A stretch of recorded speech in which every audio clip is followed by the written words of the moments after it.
बहरहाल जानते हो इब्ने हिशाम में है। अब मुनाफिक का चैप्टर खोलेंगे, उसमें एक वाक़या पाएंगे। उसमें है कि नबी एक रोज मस्जिद में तशरीफ लाए, सहाबा इकराम तशरीफ फरमा थे। नबी ने मुलाहिजा फरमाया कि कुछ उसमें से कुछ मुनाफिक बैठे हुए हैं, वो आपस में चिपके हुए बैठे हैं और वो एक दूसरे से कानाफूसी कर रहे हैं। आज हमारी कौम के लोग कहते हैं ना, अरे वहाबी हैं, नमाज पढ़ने आ गए हमारी मस्जिद में, क्या हुआ, क्या चला गया, अरे हम उसके यहाँ चले गए, क्या चला गया, है ना। आज सुलह कुल्लियत इस तरह से हमारे क्या आम हो रही। वहां भी पहले हमारे क्या दौर था कि अगर वहां भी हमारी मस्जिद में आएगा तो मस्जिद धुलवाई जाएगी, है ना, मस्जिद से निकाला जाएगा, मस्जिद धुलवाई जाएगी। एक बात कहूंगा, अगर आज हमें सुन्नियत को जिंदा रखना है तो हमें फिर उसी दौर को वापस लाना होगा, हमें फिर मस्जिदें धुलवानी होंगी अगर सुन्नियत को जिंदा रखना है तो। बहरहाल आप जानते हो नबी मस्जिद में तशरीफ लाए, नबी ने मुलाहिजा फरमाया, नबी ने सहाबा को हुक्म दिया, ऐ मेरे सहाबा, मुनाफिकों को सख्ती के साथ मस्जिद से बाहर निकाल दिया जाए। आज अगर जनाजे में ऐलान कर दिया जाए वहाँ भी निकल जाएं तो लोग कहते हैं अरे बड़ी गलत बात है। आज अगर मस्जिदों में कह दिया जाए कि वहाँ भी निकल जाएं तो बड़ी गलत बात है। मेरे मुस्तफ़ा मस्जिद में इरशाद फरमा रहे, मेरे सहाबा मुनाफिकों को सख्ती के साथ मस्जिद से बाहर निकाला जाए।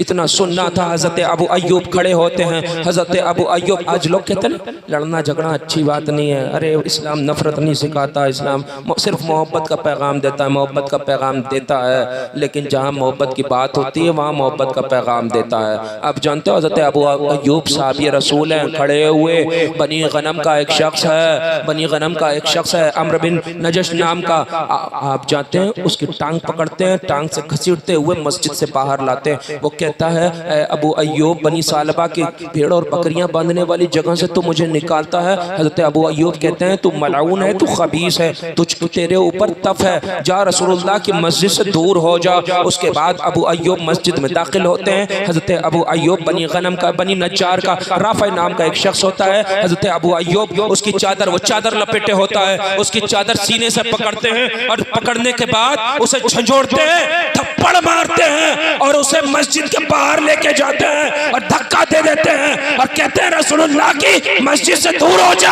हम लोगों से दूर हो जा। उसके बाद हजरत अम्मार बिन हज़म खड़े होते हैं, बनी नज्जार का एक शख्स होता है जिसकी दाढ़ी बहुत लंबी होती है। आज सुन्नी वहाबी, सुन्नी दाढ़ी वाले वहाबी को देख लेता है, कहता है अरे छोड़ो मुसलमान है, ऐसी बात वैसी बात। आज जानते हैं जहाँ वहाबियत की बात आती है, कुछ सुन्नी है उनके अंदर हमदर्दियां पैदा होती हैं। भाई भूखा मर रहा है उसके लिए कभी हमदर्दी नहीं आएगी, मोहल्ले के लोग भूखे मर रहे कभी हमदर्दी नहीं आएगी, मर जाए तो कोई फर्क नहीं, लेकिन वहाबी के लिए बड़ा जल्दी दिल नरम हो जाता है, बड़ी हमदर्दी आ जाती है। और फिर ऊपर से दाढ़ी टोपी वाला अगर वहाबी हो तो उसके लिए और भी ज्यादा हमदर्दियां आ जाती है। लेकिन सुनो, इस दाढ़ी टोपी से कुछ नहीं होता, इस लिबादे से कुछ नहीं होता। लिबादा कोई भी ओढ़ सकता है, अगर है तो इसमें, अगर इसमें इश्क़ रसूल है तो सब कुछ है, और इश्क़ रसूल नहीं है तो ये लिबादा बेकार है ना।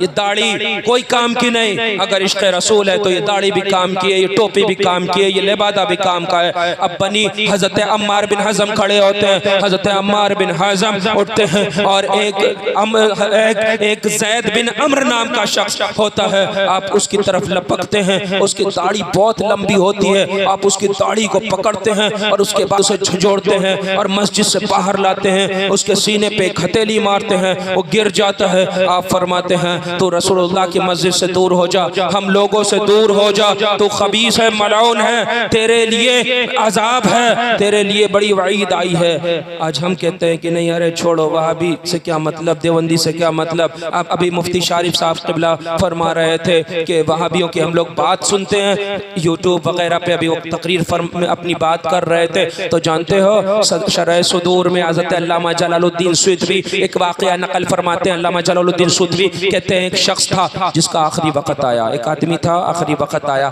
जब आखिरी वक्त किसी का आता है तो दुनिया का एक तरीका है कि लोग उससे कहते हैं कि कलमा पढ़, है ना, कलमा पढ़ने के लिए उससे भी कहा गया कि कलमा पढ़ ले। वो कहता है मुझसे कलमा नहीं पढ़ा जाता। पूछा गया क्यों नहीं पढ़ा जाता? कहता है कि मेरे सामने दो शख्स खड़े हैं जो मुझसे कह रहे हैं कि तू दुनिया में सिद्दीक अकबर और फारूक आजम को बुरा कहने वालों के साथ उठा बैठा करता था। अब तू चाहता है कि आखिरी वक्त में मैं कलमा पढ़ के उठूं? तो जो सिद्दीक अकबर और फारूक आजम को बुरा कहने वालों के साथ उठे बैठे खाए पिए तो आखिरी वक्त में फरिश्ते उसे कलमा ना पढ़ने दे, और जो मोहम्मद रसूलुल्लाह सल्लल्लाहु तआला अलैहि वसल्लम के गुस्ताखों के साथ उठे बैठे, उसका क्या हाल होगा? उसका क्या हाल होगा? आप जानते हैं आज लोग आला हज़रत को बदनाम करते हैं कि नहीं आला हज़रत ने ये कहा, आला हज़रत ने कहा वाबियों से दूर रहो, है ना। तो जानते हो मेरे आला हज़रत ने वही लिखा जो मेरे मुस्तफ़ा ने फरमाया है।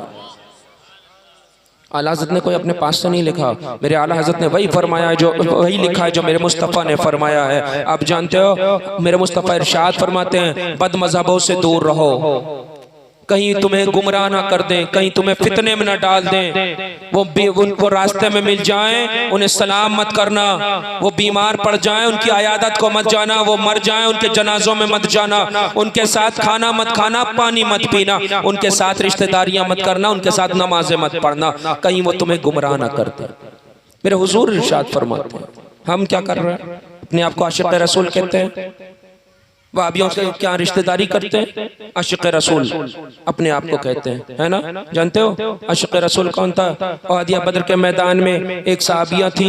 ओहदिया बद्र के मैदान में खबर उड़ी कि मेरे मुस्तफ़ा शहीद कर दिए गए। मदीने की एक सहाबिया को मालूम पड़ा कि मुस्तफ़ा जान रहमत शहीद हो गए। सहाबिया मैदान की तरफ चलती है, रास्ते में एक शख्स मिलता है, सहाबिया उससे सवाल करती है, ऐ शख्स जरा ये तो बता मेरे मुस्तफ़ा खैरियत से हैं? साहब वो शख्स कहता है, ऐ सहाबिया मुझे मुस्तफ़ा के बारे में नहीं मालूम, इतना ज़रूर मालूम है तेरा शौहर कत्ल कर दिया गया। साबिया कहती है शौहर के बारे में नहीं पूछा, मुस्तफ़ा के बारे में पूछा है। साबिया आगे बढ़ जाती है, एक और शख्स मिलता है, साबिया उससे सवाल करती है, ऐ शख्स जरा ये तो बता मेरे मुस्तफ़ा खैरियत से हैं? वो कहता है साबिया मुझे मुस्तफ़ा के बारे में तो नहीं मालूम, इतना ज़रूर मालूम है तेरा बेटा कत्ल कर दिया गया। साबिया कहती है बेटे के बारे में नहीं पूछा है, मुस्तफ़ा करीम के बारे में पूछा है। साबिया आगे बढ़ती है, एक और शख्स मिलता है, साबिया उससे सवाल कायम करती है, ऐ शख्स जरा ये तो बता मेरे मुस्तफ़ा खैरियत से हैं?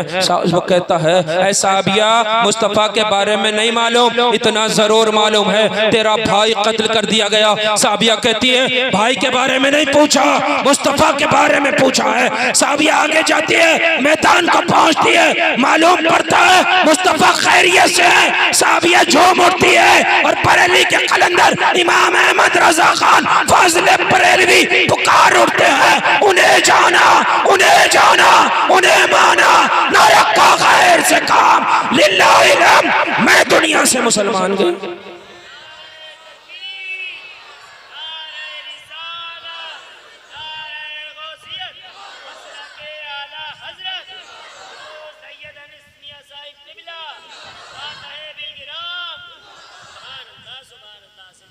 हम हुजूर से इश्क का दावा करते हैं, वहाबियों में बैठते हैं। हम हुजूर से इश्क का दावा करते हैं, वहाबियों में रिश्तेदारियां करते हैं।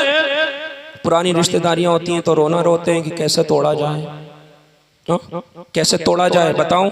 तारीख़ुल खुलफा उलमा बैठे हैं, पूछ सकते हैं। तारीख़ुल खुलफा में है कि ओहद या बद्र के मैदान में आज़ बिन हशाम बिन मुगीरा मैदान में आया था, जो फारूक आज़म का सगा मामू था।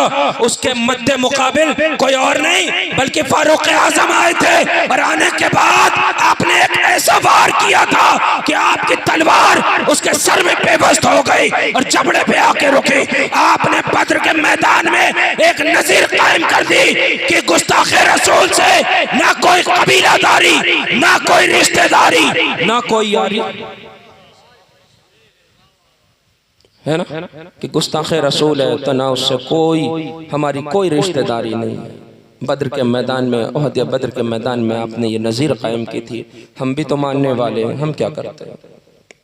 इखलाक हमारे पास नहीं, नमाज हम नहीं पढ़ते, है ना, नमाज हम नहीं पढ़ते, चेहरा हमारा मुसलमानों वाला नहीं, है ना। उठना बैठना हमारा मुसलमानों वाला नहीं, कहीं भी खड़े होके खा लिया, खड़े होके पी लिया, उलमा को हम बुरा कहें, हम बस हम आशिक़ रसूल हैं। कैसे आशिक़ रसूल हैं, कैसे आशिक़ रसूल हैं हम?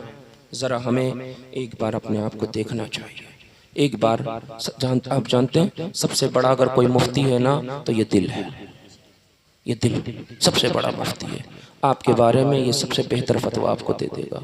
एक बार अपने इस मुफ्ती से पूछ के देखिए कि तेरे अंदर क्या क्या कमी है। एक बार अपनी ज़िंदगी पे नज़र डाल के देखिए कि आज तक क्या क्या किया है। ये मुफ्ती आपको सबसे बेहतर फतवा दे देगा।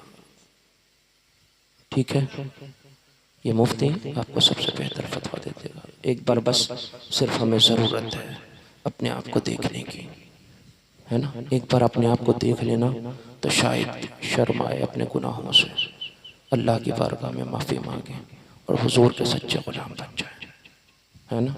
एक बात पूछें, एक बात पूछें, जवाब देंगे? पक्का वादा? हाँ, मैं एक बात अक्सर कहता हूँ, अल-हुब्बु फिल्लाह वल-बुग़्ज़ु फिल्लाह, जो हदीस पाक है, इसके अव्वल टुकड़े पे जितनी कोशिश हो सके अमल कर लेना, लेकिन इसके आखिरी टुकड़े वल-बुग़्ज़ु फिल्लाह पे इतनी शिद्दत से अमल कर लेना कि तुम्हें ये टुकड़ा जन्नत के दरवाजे पे ले जाके खड़ा करता है।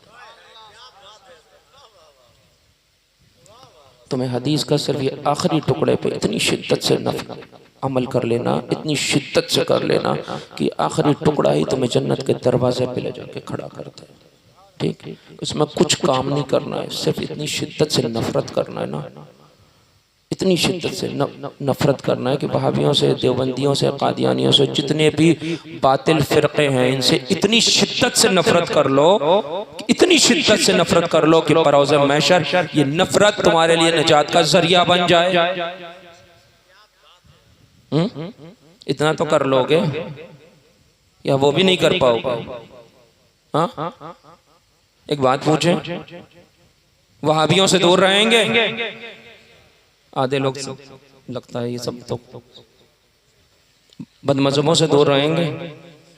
हाँ, ठीक है, और नमाज की पाबंदी करिए। ठीक है, वक्त ज़्यादा हो रहा है। अस्तग़फिरुल्लाह रब्बी मिन कुल्लि ज़ंबिन व अतूबु इलैहि व मा अलैना इल्लल बलाग।